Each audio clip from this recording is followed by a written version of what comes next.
Hello friends, welcome to கோல் சமையல். இன்றைக்கி நாம் கோல் சமையல் சேனலில் வெண்டிக்காய் புளிக்குழம்பு எப்படி செய்யலான்றதை பார்க்கலாம். அதுக்கு முன்னாடி நம்ம கோல் சமையல் சேனலை சப்ஸ்கிரைப் பண்ணாதவங்க சப்ஸ்கிரைப் பண்ணிக்கோங்க. பக்கத்தில் இருக்க பெல் ஐக்கானை கிளிக் பண்ணிக்கோங்க ஃப்ரெண்ட்ஸ். இந்த புளிக்குழம்பு பண்ணுறதுக்கு நான் இன்றைக்கி செலவெல்லாம் வறுத்து அரைச்சி தாங்க பண்ண போகிறேன். எப்படி பண்ணலான்றதை பார்க்கலாம் வாங்க. அரைக்கிற பொருள் என்னென்னு பார்க்கலாம். 3 ஸ்பூன் மல்லி எடுத்திருக்கேங்க, 1 ஸ்பூன் சீரகம், 1/4 ஸ்பூன் வெந்தயம், 1 ஸ்பூன் மிளகு எடுத்திருக்கேங்க, 3 வரமிளகாய் எடுத்திருக்கேன். உங்களுக்கு காரம் அதிகமாக வேணும் அப்படின்னா நீங்கள் அதுக்கேற்ற மாதிரி சேர்த்துக்கோங்க. இப்போ இதை எல்லாத்தையும் வறுத்துடலாங்க. 1 ஸ்பூன் ஆயில் சேர்த்துக்கலாங்க. வரமிளகாய் சேர்த்துக்கலாம்.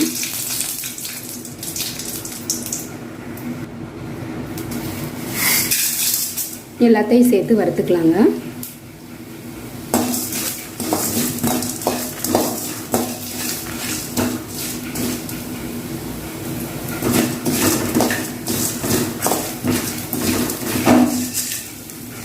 இதை போட்டுக்கலாம். வெங்காயம், தக்காளி, வெள்ளைப்பூடு இது 3ஐயும் வதக்கி எடுத்துக்கலாங்க. வெங்காயம் 2 கைப்பிடி அளவு எடுத்திருக்கேன், வெள்ளைப்பூடு 1 கைப்பிடி, 3 மீடியம் சைஸ் தக்காளி எடுத்திருக்கேங்க. இது எல்லாத்தையுமே நம்ம நல்லா எண்ணெய் ஊற்றி வதக்கிக்கலாங்க. ஆயில் சேர்த்துக்கலாம்.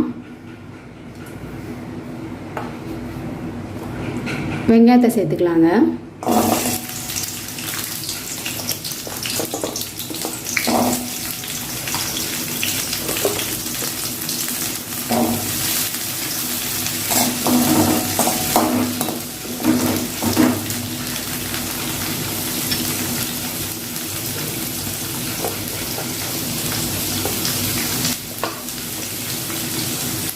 வெங்காயத்தோடைய வெள்ளைப்பூடையும் சேர்த்து வதக்கலாங்க.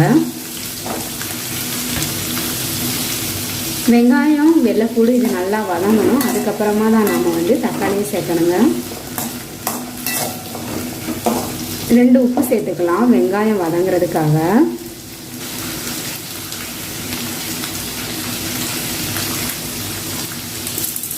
சேர்த்துட்டு நல்லா கிண்டி விட்டுக்கலாங்க.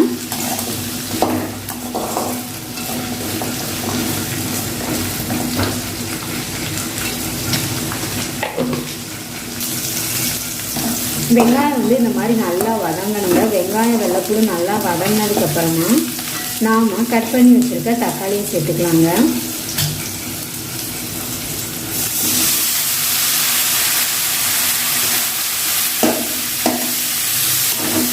நல்லா கிண்டி விட்டுக்கலாம்.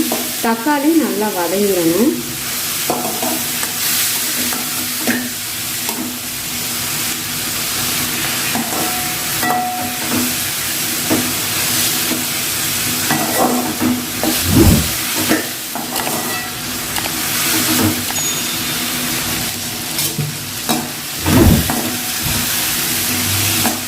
பார்த்தீங்கன்னா வெங்காயம், தக்காளி நல்லா வதங்கிடுச்சு.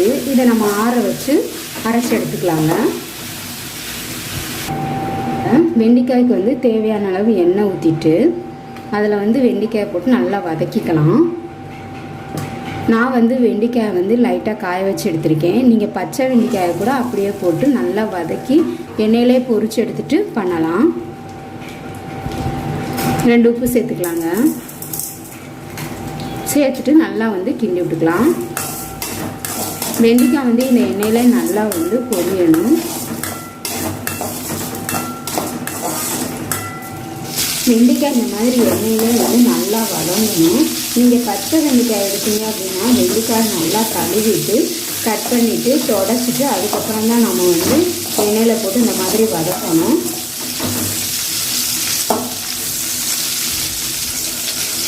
வெண்டைக்காய் இப்போ நல்லா வதங்கிடுச்சு. இப்போ இதை எடுத்து வச்சிடலாங்க.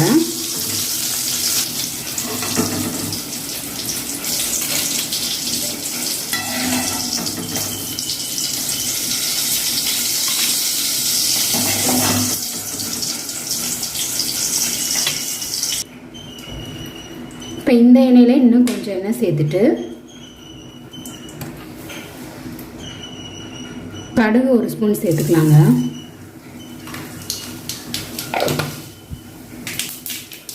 வெந்தயம் சும்மா ஒரு கொஞ்சம் அப்படி சேர்த்துக்கலாம்.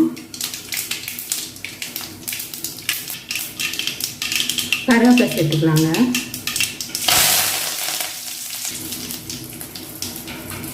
கொஞ்சமாக பெருங்காயத்தூள். இப்போ நம்ம அரைச்சி வச்ச மசாலாவை இது கூட சேர்த்துக்கலாங்க. நல்லா கிள்ளி விட்டுக்கலாம். கிள்ளி விட்டுட்டு இது கூடயே நாம் வதக்கி வச்ச வெண்டைக்காயை சேர்த்துடலாங்க. வெண்டைக்காய் இது கூட சேர்த்துட்டு நம்ம காய் வேகிறதுக்கு கொஞ்சம் தண்ணி சேர்த்துக்கலாம்.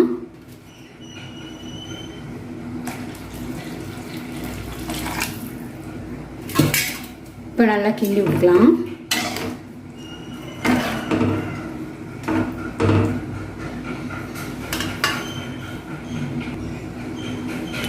மஞ்சத்தூள் கொஞ்சம் சேர்த்துக்கலாங்க. தேவையான அளவு உப்பு சேர்த்துக்கலாங்க.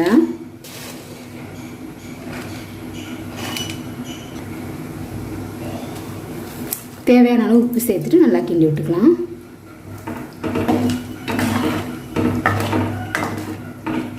இப்போ மூடி போட்டு மூடி வச்சிடலாம்.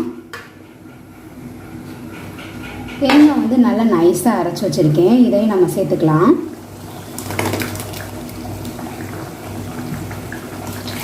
மிக்ஸி ஜாரை கொஞ்சமாக கழுவி இதில் ஊற்றிக்கலாம். ஊற்றிட்டு நம்ம நல்லா கிண்டி விட்டுடலாம்.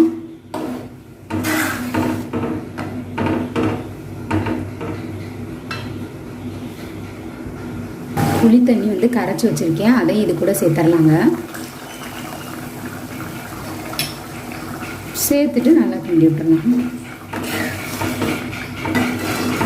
காய் வெந்ததுக்கப்புறம் தான் நம்ம புளித்தண்ணி சேர்க்கணும். அதுக்கு முன்னாடியே சேர்த்தோம் அப்படின்னா காய் வேகாது. புளித்தண்ணி சேர்த்தாச்சு. இப்போ குழம்பு நமக்கு ரெடி ஆயிடுச்சு. பாருங்கள், ரொம்ப சூப்பராக வெந்து நல்லா வந்துடுச்சு. குழம்பு நமக்கு சூப்பராக ரெடி ஆயிடுச்சுங்க. இந்த வீடியோ உங்களுக்கு பிடிச்சிருந்தா நம்ம கோல் சமையல் சேனலை சப்ஸ்கிரைப் பண்ணிக்கோங்க. மறக்காமல் பெல் ஐக்கானை கிளிக் பண்ணிக்கோங்க ஃப்ரெண்ட்ஸ். தேங்க்யூ.